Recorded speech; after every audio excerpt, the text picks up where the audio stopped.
Depuis le début de la pandémie, l'expertise des scientifiques a été cruciale. Épidémiologistes, microbiologistes, virologues, infectiologues, pneumologues, urgentologues, leurs lumières nous ont aidés à comprendre la pandémie et ses conséquences. Si la très vaste majorité de la communauté scientifique partage une analyse semblable, une minorité infime d'experts rame à contre-courant du consensus scientifique, alimentant parfois la désinformation. Parmi eux, le médecin marseillais Didier Raoult, grand apôtre de l'hydroxychloroquine, lui qui se trouve encore cette semaine empêtré dans une controverse. Marie-Pierre, là, ce qui s'est passé cette semaine avec M. Raoult, là, ça ressemble à un véritable téléroman, il faut bien le dire. Oui, une tension dramatique, là, quasi insoutenable sur Twitter, après qu'une débusqueuse de fraude ait laissé sous-entendre que certains travaux de Didier Raoult auraient pu être falsifiés. Et ça a donné lieu à des échanges très musclés entre les pro-Raoult et les anti-Raoult. Là, on peut presque parler d'un grand schisme, avec donc d'un côté Didier Raoult, l'incarnation même du scientifique dissident, un spécialiste des maladies infectieuses. C'est vraiment une machine à publier. Là. Il compte des milliers de publications à son actif. C'est presque surhumain, ce rythme de publication-là, et ça en pousse plusieurs même à remettre en question son implication réelle dans tous ces travaux-là. Des travaux qui ont été surtout connus du grand public avec ses essais cliniques sur l'hydroxychloroquine. Il a beaucoup contribué à sa réputation de remède miracle. Et celle qui a osé s'attaquer à lui, c'est Elisabeth Bik, une microbiologiste néerlandaise qui se spécialise donc dans la détection d'images frauduleuses dans des publications scientifiques. Et l'animosité entre ces deux-là, ça remonte pas à la semaine dernière. Là. Déjà, Elisabeth Bik avait reproché, entre autres, elle s'était vraiment attardée à ses travaux justement sur l'hydroxychloroquine, repéré plusieurs erreurs méthodologiques là-dedans. Là, entre autres, elle lui reprochait d'avoir à peu près écarté les résultats de certains patients quand ils ne cadraient pas avec les attentes. Ah, oui. Elle avait résumé ça assez sarcastiquement sur Twitter là, en parlant de résultats incroyables si on laisse de côté les patients décédés. Et tout ça nous amène au 18 mars dernier. Qu'est-ce qui s'est passé? Bien, sur Twitter, donc, Elisabeth Bik a attiré l'attention sur d'autres aspects préoccupants, d'autres publications.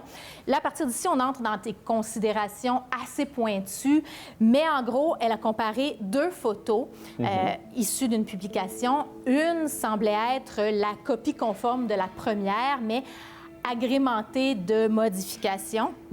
Et au fil des échanges entre initiés sur Twitter, on découvre que la première photo a été publiée sur Wikipédia bien avant la publication scientifique. Et que, donc, la deuxième, là, ceux qui s'y connaissent, pour eux, c'est flagrant. C'est bel et bien la première photo qui a été photoshopée et assez mal photoshopée, semble-t-il. Là, il paraît que c'est assez grossier et que ça saute aux yeux. Ça, c'était un exemple. Il y en a plusieurs autres qu'Elisabeth Bik détaille sur PubPeer, qui est un site qui répertorie les soupçons de manquement à l'éthique. Soupçons, il faut le dire, parce qu'elle accuse personne de fraude, mais elle a quand même écrit aux revues qui ont publié ces travaux-là et demande des explications. Et là, à partir de là, ça a dégénéré. Raoult n'est pas allé au front personnellement, mais un de ses collègues, Éric Chabrière, a vraiment endossé le rôle de porteur de hargne. Là. On peut dire qu'il maîtrise assez bien la technique Trump à la sauce scientifique, à savoir, plutôt que de répondre par des faits à ce qui nous est reproché pour démontrer que c'est faux, bien, on préfère contre-attaquer, souvent de manière assez personnelle. Bref, on a hâte d'en revenir aux faits reprochés là, pour finir par savoir s'il y a bel et bien eu manipulation de données, que ce soit intentionnel ou simplement de la négligence. Au cours des derniers mois, vous avez été très nombreux à nous interpeller au sujet de ces experts qui, comme le Dr Raoult, divergent totalement de la communauté scientifique mondiale. Érigés en héros par certains, en courageux objecteurs de conscience par d'autres, comment éviter les pièges qui nous sont tendus? Jean-François Cliché, bonjour et re-bienvenue au Décrypteur. Bonjour. On fait appel à vous pour décortiquer un peu ce phénomène des experts, appelons-les dissidents. Alors, selon vos observations, jusqu'à quel point leurs discours ont une prise sur l'opinion publique? Ben, d'une part, et ça, c'est peut-être la partie la moins grave, c'est qu'il y a un public qui est déjà acquis à ces causes-là, anti-vaccins, par exemple, ou des choses comme ça, là, qu'eux vont défendre. Mais il y a une autre partie du public qui n'est pas conspirationniste, qui est peut-être un peu plus dans des zones grises, qui se questionne, qui hésite un peu. Mais s'ils en voient un avec un gros PhD, puis qui est un poste de professeur universitaire, chercheur en microbiologie, virologie, quelque chose comme ça, tu sais, là, eux, ça va leur dire, ben, coudonc, il y a vraiment quelque chose là. Tu sais, ça va vraiment, pour eux, ça va être la chose, l'élément qui va les faire basculer de l'autre côté, qui va emporter leur conviction. Et dans tout ça, qu'est-ce qu'on peut donner comme outil aux gens pour déterminer la crédibilité de tel ou tel expert? Il faut aller voir d'abord est-ce que les diplômes et tout sont vrais, là.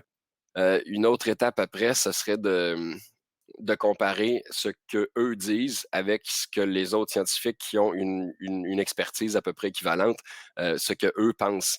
Et là, puis on peut aussi essayer de faire une espèce d'historique de ce que ces scientifiques-là ont fait, parce que des fois, pour certaines personnes, je ne dis pas que c'est le cas pour tout le monde, là, mais des fois, pour certaines personnes, contredire, prendre le contre-courant de tout le monde, des fois, c'est une posture, c'est un réflexe intellectuel, ça fait partie de leur personnalité de faire ça.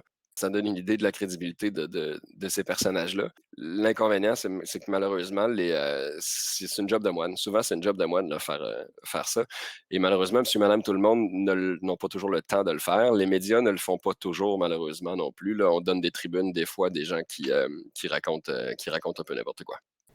Au décrypteur, on est plutôt d'avis qu'on a tous un niveau de responsabilité, citoyens, médias, gouvernement. Parlons des médias. Est-ce que Didier Raoult, par exemple, a été surexposé, selon vous, dans la sphère médiatique, étant donné toutes les critiques dont il a fait l'objet? Dans le cas de Didier Raoult, à mon avis, oui, très surexposé. Lui avait défendu la chloroquine au départ sur la base d'une étude qui était très petite et dont la méthodologie était très boiteuse et qui a été très, très, très critiquée dès le départ. En dépit de ça, beaucoup de médias ont ignoré ces avertissements-là parce qu'il était populaire, un peu une espèce d'effet Trump, je pense. Il faisait faire du rating, il amenait de l'audience, il amenait des clics. Et donc, il y a beaucoup de médias en France, mais pas seulement en France, un peu partout dans le monde, je pense, qui ont surfé sur cette espèce de vague Raoult-là, comme certains médias ont surfé sur la vague Trump en 2016, 2017, jusqu'en 2020, pour faire de l'audimat. En tout cas, les gens peuvent se tourner vers nous pour nous poser leurs questions et on fera humblement de notre mieux. Ben oui, on va continuer à travailler fort. Très bien, merci beaucoup Jean-François Clich et au revoir. Salut.